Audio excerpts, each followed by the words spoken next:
My wife left me without explanation, and my family erased me from their lives. 20 years later, I appeared on TV as a successful entrepreneur, and they all came back begging for money. But when I discovered I have a 20-year-old daughter, they hid from me. I left them broken. I'm 44 years old. I'm the CEO of a hospitality group that basically started as a single restaurant and now has like 15 properties across 3 states. And a few weeks ago, something happened that still has me processing everything. Like I literally haven't slept well since then. I guess I should start at the beginning. When I was 22 and married Melissa, my high school girlfriend, the girl I'd been in love with since I was like 16. We were that couple everyone thought would last forever, you know? The kind that makes people say, "Aw, how cute. They're going to grow old together," and all that stuff. The thing is, we got married young. I had just finished college and had gotten a decent job in hotel management. Nothing spectacular, but it paid the bills. And Melissa worked at a boutique while studying interior design. We lived in a small apartment. We had a cat named Morris. You don't know why I remember that detail. And I thought we were happy. Looking back now, I guess there were signs that something wasn't right. Like she started going out more with friends, would come home late, would put her phone face down when we were together. But I was a 4-year-old idiot who didn't want to see the obvious because I was convinced our marriage was perfect.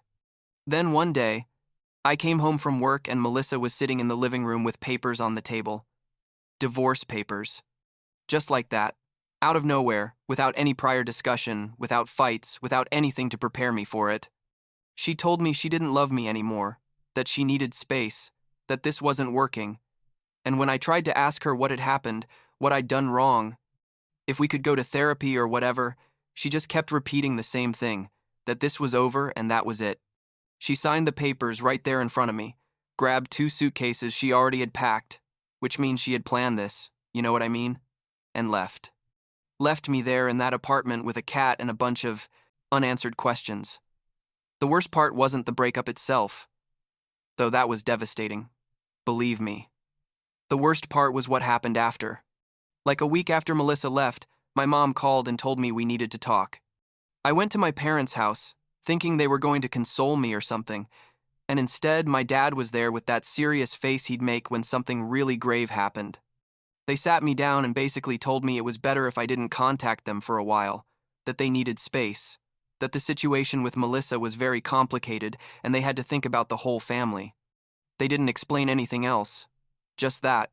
And when I tried to ask them what the hell that meant, my dad literally asked me to leave. My sister, who was like 28 at the time and lived in the same neighborhood as my parents, also stopped answering my calls, stopped responding to my messages. It was like my entire family had collectively decided I didn't exist anymore. And the craziest thing is, I didn't know why.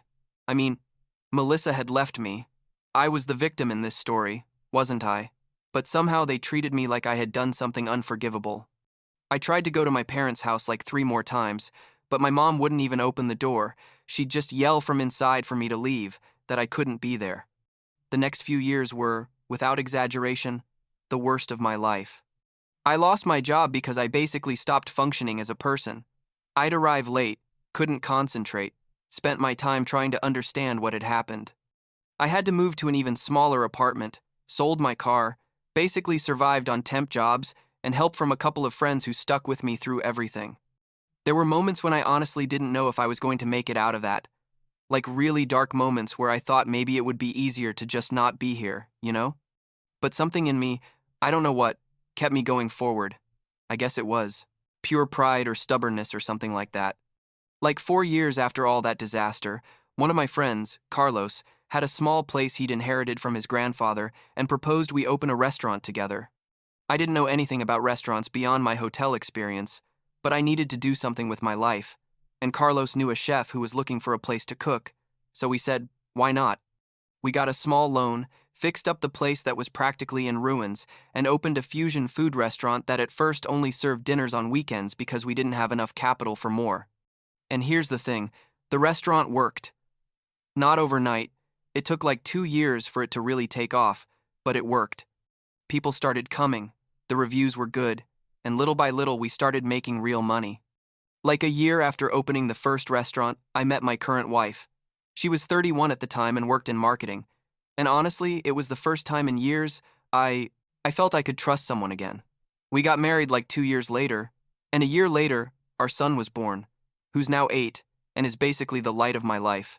Fast forward a few more years, the restaurant kept growing. We opened a second location, then a third.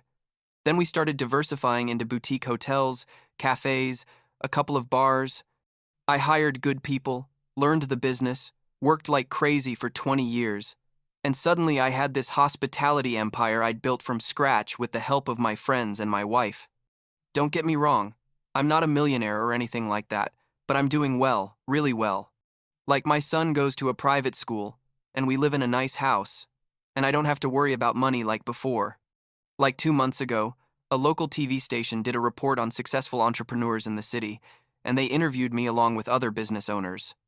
I talked about my story, well, the summarized version, like man gets divorced, loses everything, builds successful, business, that overcoming narrative people love. The report aired in prime time and apparently had pretty good ratings because several people recognized me on the street in the following weeks. Then, like 3 weeks after the report aired, I'm in my office on a normal Tuesday, reviewing contracts for a new property we were acquiring, when my assistant calls me on the intercom and tells me there are some people who say they're my family and want to see me. And I froze because, it's been 20 years, literally 2 decades since I talked to my parents or my sister, and suddenly they show up like this without warning at my office. I told my assistant to let them in. I don't know why. I guess curiosity won out over resentment. My parents came in. My dad looked much older than I remembered. He was like 70 already. And my mom too, probably 68. And my sister, who would now be like 48. They sat in the chairs in front of my desk, and there was this awkward silence where nobody knew what to say. Finally, my mom started with the classic, "We saw you on TV. We're very proud of you. Look at everything you've achieved." And I just looked at them thinking, really? Really, you come here after 20 years to tell me you're proud? I asked them directly what they wanted, and my sister started talking about how the family had gone through hard times, that they'd had money problems, that it would be good to reconnect. And that's when I started to see where this was going. They wanted money, or contacts, or something, from my success. But the thing is, I needed answers first. So I told them that before talking about anything, I needed them to explain what the hell had happened 20 years ago, why they had abandoned me like that. Without explanation, when I was the one who was suffering, there was another long silence. And then my dad started talking, and what he told me basically destroyed everything I had thought for 2 decades.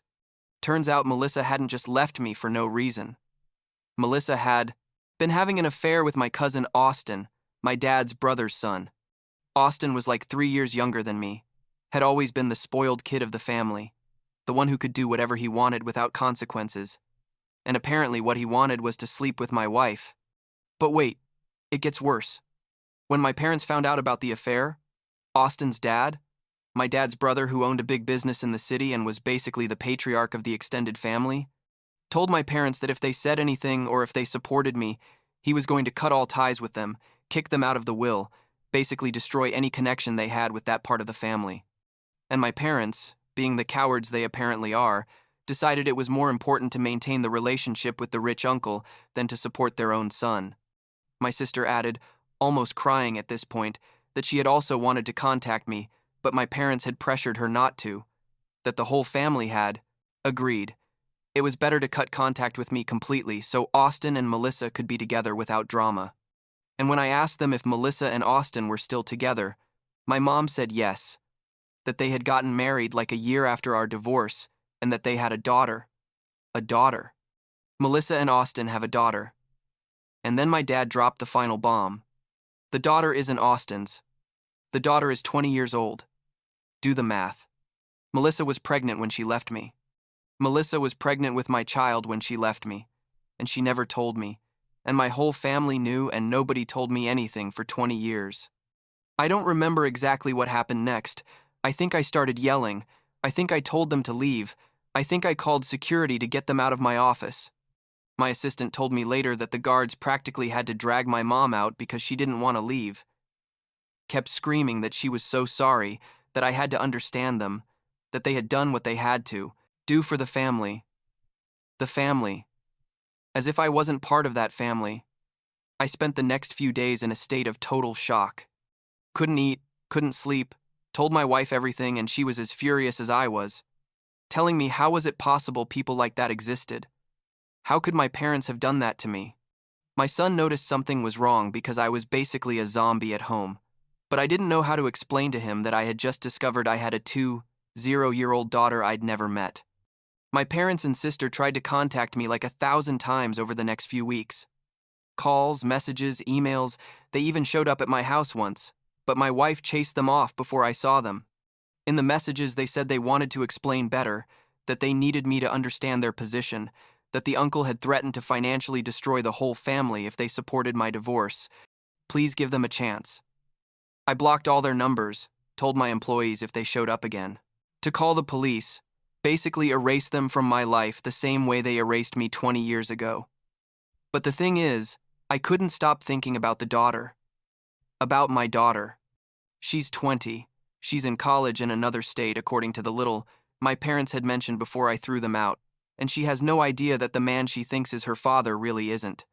Or maybe she does know, and they told her some lie about me. I don't know, but I needed to know. I asked a private investigator to find information about her, just the basics, like full name, where she was studying, social media, that kind of stuff. Her name is Emma. She studies architecture at a university like 6 hours from here, and she has a public Instagram where she posts photos with her friends of her school projects, normal things for a 20-year-old girl. I spent hours looking at her photos, trying to find some feature of mine in her. And the truth is, she looks like Melissa but has my nose and my way of smiling, or at least I think so. I don't know if I'm just seeing it because I want to see it. After like a week debating it with myself and my wife, I decided to send her a direct message on Instagram. I didn't know what to tell her. Like, how do you start a conversation with, "Hi, I'm your biological father you didn't know existed"? In the end, I wrote something simple. Told her my name was Samuel. That there was important information about her family she needed to know. And that if she was willing to talk to me, I'd like to explain some things. I gave her my number and told her I understood if she didn't want to respond, but I really hoped she would. 2 weeks went by without a response, and I had basically resigned myself to never knowing anything, that maybe she thought I was some random stalker or something. But then, on a Tuesday night, I got a message from an unknown number. It was her. She told me she had done some research on me after receiving my message, that she had seen the TV report, that she had noticed I was the same age her biological father would be if Austin wasn't really her father, and please tell her the truth because she had suspected all her life that something didn't add up. I told her everything over the phone, the whole story, from the beginning, the marriage to Melissa, the affair with Austin, the mysterious divorce, my family's abandonment, the 20 years of silence, and how I had just found out about her existence a few weeks ago. She cried. I cried. It was probably the hardest conversation I've ever had in my life. She told me Austin and Melissa had always been weird with her, that she never felt completely part of that family, that her grandmother, my mom, always looked at her with this strange expression she couldn't decipher. We agreed. I would fly to visit her the following weekend. My wife insisted on coming with me, and also wanted to bring our son so he could meet his half-sister. Emma said yes. She wanted to meet us. She needed to meet us. I told. Per her, she didn't have to make any decisions yet about her relationship with Melissa and Austin, that this was just so we could meet. No pressure. Last weekend, the 3 of us flew there.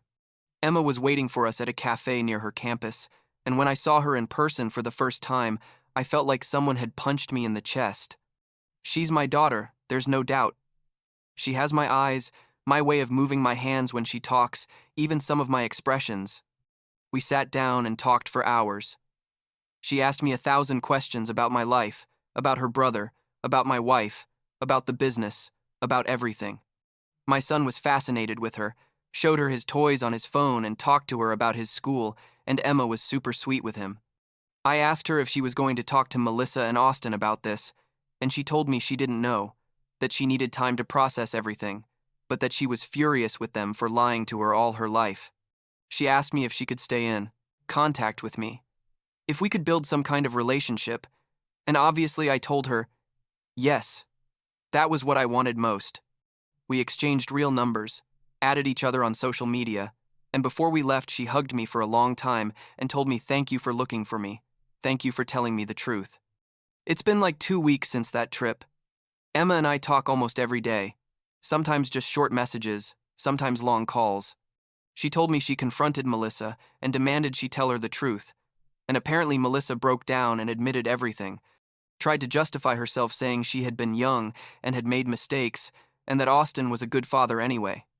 Emma told her she needed space, and for now didn't want to talk to either of them. She temporarily moved in with a friend because she couldn't be in the house. Austin and Melissa were helping her pay for. My parents and sister still try to contact me. My sister sent me a long email last week telling me Emma had contacted her and yelled at her over the phone, that the whole family was in chaos now, that the uncle was furious because his son Austin is devastated, and somehow all of this was my fault for not leaving the past in the past. The truth is, I deleted the email halfway through. I don't need to read more of their excuses. My wife asked me yesterday if I'm ever going to forgive my parents, and honestly, I don't know. Part of me understands they were in a difficult position with the uncle's threats, but another part of me thinks a real parent would have chosen their child over money, over keeping family peace, over anything. They robbed me of 20 years with my daughter. They let her grow up believing a lie. They abandoned me when I needed them most. I don't know if that's something that can ever be forgiven, but I'm trying to focus on the future instead of the past. Emma is coming to visit us next month. She's going to stay for a long weekend and wants me to show her the city, to get to know her brother better, to spend time together as a family. My wife is already planning everything, like she has a list of restaurants she wants to take her to, places she wants to show her. It's really sweet to see her so excited. My son asks every day when his big sister is coming. He drew a picture for her that's stuck on his wall until Emma arrives. I don't know how all this is going to end. Honestly, I don't know if Emma and I are going to have a traditional father-daughter relationship or something different. I don't know if someday I'll be able to see my parents without feeling this rage in my chest. I don't know what's going to happen with Melissa and Austin, though honestly I don't care that much. What I do know is that for the first time in a long time, I feel like I have a real family, a family that chose me and that I chose, not just people connected by blood who abandon you when things get tough. Emma sent me a message this morning before going to class telling me she was nervous about an exam, but knowing she had a dad who supported her made her feel better. And that's enough for now, I guess.